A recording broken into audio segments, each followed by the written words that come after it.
예, 저는 지금 해인사 승가대학에서 지금 학인들을 가르치고 있는 보일이라고 합니다. 예.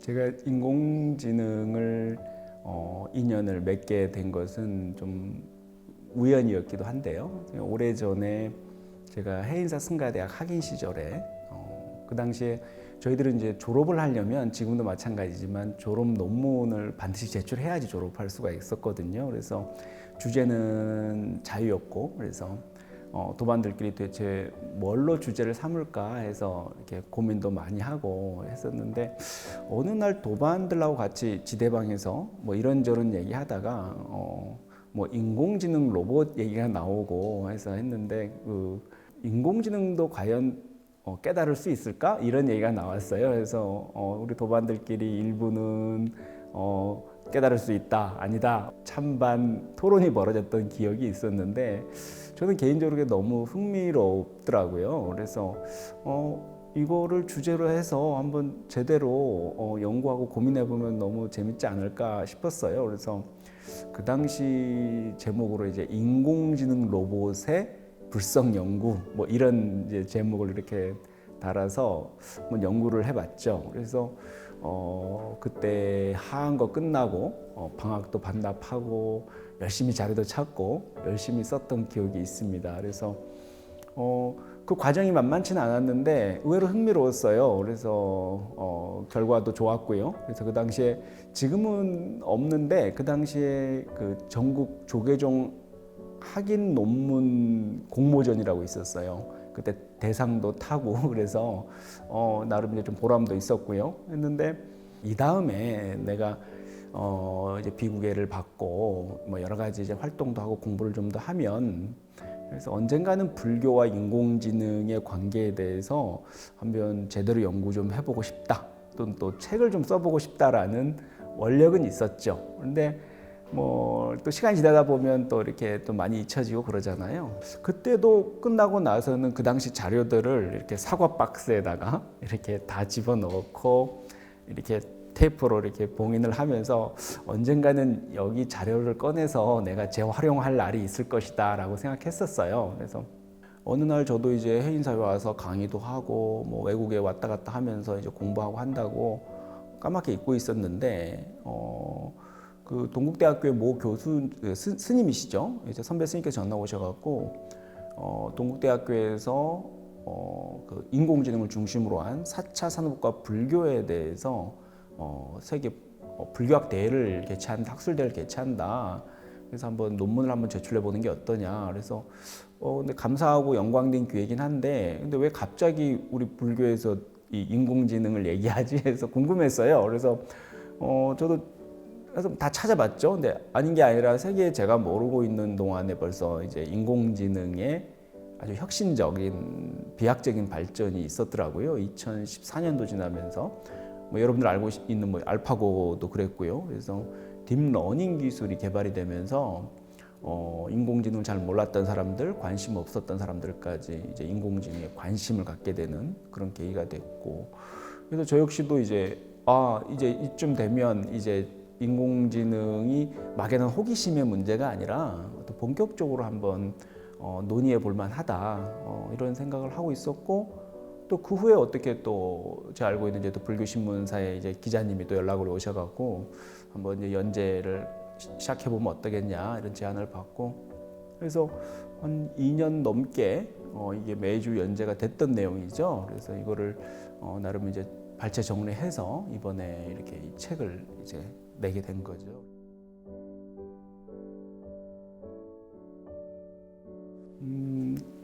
누구나 다 그렇듯이 굉장히 낯설음이 생길 거라고 저는 생각하거든요. 그건 왜냐하면 일단 선입견으로 생각을 해봐도 인공지능은 최첨단 기술을 상징한, 또는 그 제일 앞열에 있는 그런 기술의 하나이고요.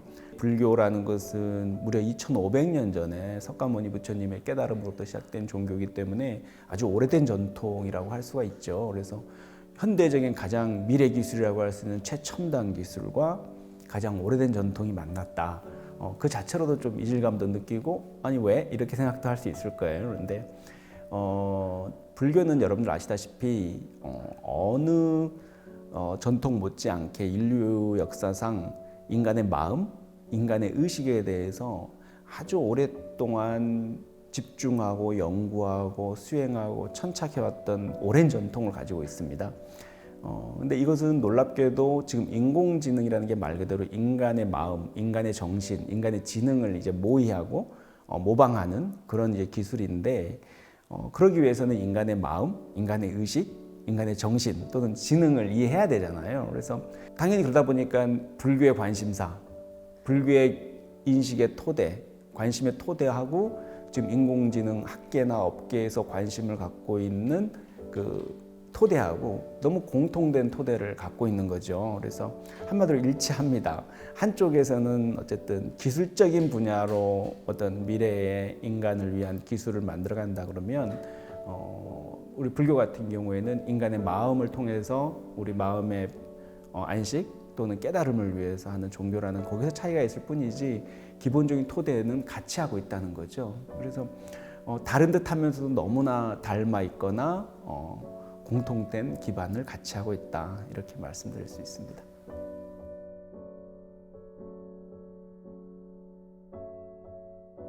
예, 이렇게 아무래도 최첨단 기술이다 보니까 아직 우리가 보편적으로 알려진 지식이라기보다도 아직 그 대중한테 알려지지 않은 정보들도 굉장히 많고 그래서 저는 일단 일상적으로는 뭐 인터넷이 됐든 책을 보든 기사를 보든 다 일일이 다 이제 그걸 다 표시를 해놨었고요. 일종의 일단 데이터를 확보를 해야 되니까. 그리고 뭐 시중에 나와 있는 관련 서적들 그리고 유튜브뿐만이 아니고 요즘에는 인터넷이 잘 돼 있기 때문에 뭐 그 서구의 유명 과학 잡지들 뭐 네이처가 됐든 셀이 됐든 뭐 사이언티픽 아메리칸가 됐든 아주 유용한 자료들이 굉장히 다 이제 공개돼 있잖아요. 그러니까 관심을 갖고 있는 사람들이면 누구나 다 접근할 수 있고 누구나 다 이제 도움을 받을 수 있기 때문에 그러한 자료들을 평소에 관심을 갖고 이제 계속 데이터를 모아온 거죠. 그래서 또 데이터를 모을 때도 그냥 주제만 있다고 해서 무조건 모으고 보는 일이 아니라 계속 데이터가 이제 모아질 때마다 나름의 이제 상상력을 가지면서 이제 그림을 그려가 보는 거죠. 그러면 데이터 수집도 재미가 있고요, 흥미가 있는 작업이 되기도 합니다. 그래서 뭐 모든 소스를 다 이용했어요. 사실은 모든 소스를 다 이용을 했고 관심을 특정 분야에 갖게 되면 또 그쪽에 정보들을 입수하게 되고 그쪽 사람들을 알게 되고 그쪽 업계나 그쪽 학계 사람들과 또 교류와 교우를 맺게 되더라고요. 그렇게 하면서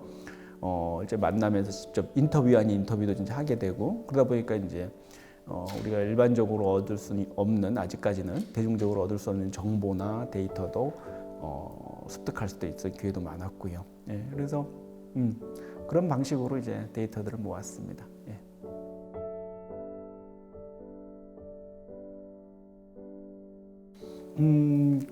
글쎄요, 뭐 모든 순간이 다 에피소드고 좀 이렇게 시행착오도 많았고 좀 황당한 경우도 많았고 그 연구를 요 분야로 뭔가를 잡고 뭔가 아이디어를 내는 그 순간도 좀 개인적으로는 너무 좀 우연찮은 기회였다고 보고요.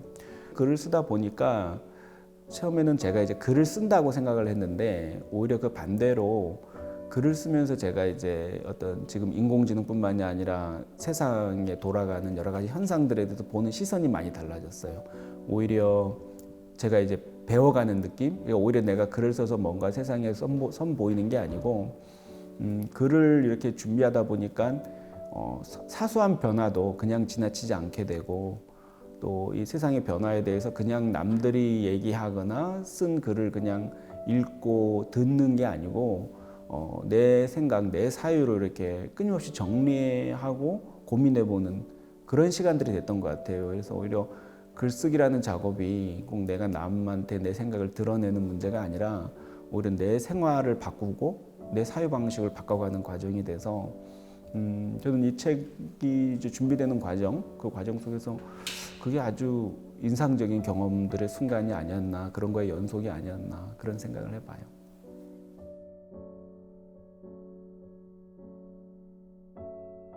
글쎄요, 저는 지금 교육계에 몸담고 있기 때문에 더욱더 일단은 승가 교육에 일단 초점을 맞출 수밖에 없고요.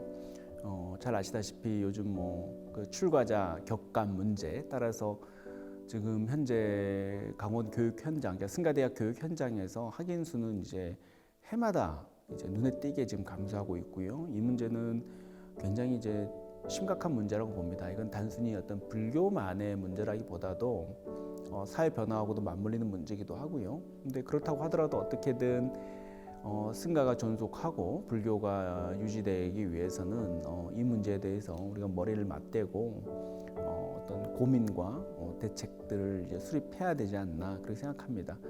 그리고 또 개인적으로는 이 승가 교육 현장에서 볼 때는 이제 새로운 시대의 스님들이 출가를 하게 되잖아요. 그래서 과거에 우리가 익숙한 방식의 사람들이라고 생각해서는 곤란할 것 같고요.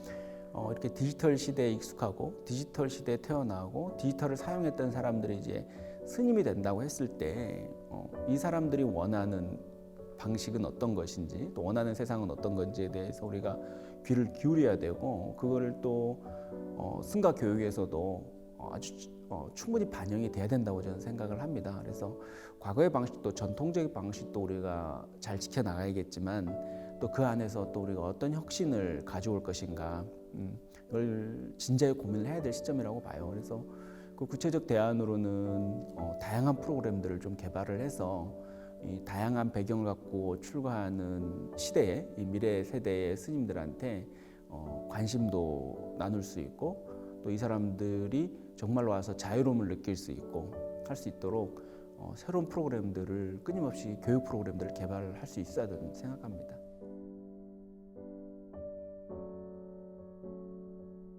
거기는 워낙 다양한 주제들이 많이 있어서 뭐 꼭 어느 주제를 꼭 봤으면 한다라기보다도 아까 뭐 질문해 주셨지만 왜 이 오래된 전통인 불교하고 인공지능하고 무슨 관계가 있나가 좀 의심이 들거나 하시는 분을 위해서 우리 저 프롤로그만이라도 일단 읽어보시면 이해가 빠르실 거라고 생각하는데요.